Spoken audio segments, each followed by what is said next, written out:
Hello hi friends, welcome to my channel. Blouse ఎలా ఉంది చెప్పండి నాకు కామెంట్లో.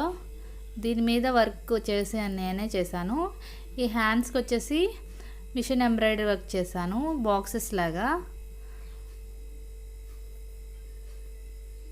ఇవి ఇప్పుడు వీటి మీద మిర్రర్స్ ఎలా కుట్టుకోవాలో చూపిస్తాను. తర్వాత ఈ కుందన్స్ అవి నేను స్టిక్ చేశాను గ్లూతో. అవి ఎలా చేయాలన్నది తర్వాత నెక్స్ట్ వీడియోలో చూపిస్తాను. ఇప్పుడు ఈ వీడియో చూసి నాకు కామెంట్ చేయండి, నచ్చితే లైక్ చేయండి. ప్లీజ్ మీ ఫ్రెండ్స్ అండ్ ఫ్యామిలీతో షేర్ చేయండి. మిర్రర్స్ 3 టైప్స్ కుట్టుకోవచ్చు అని చెప్పాను కదా, ఇది కూడా ఒక టైపు. చూసేయండి వీడియో అప్పుడు.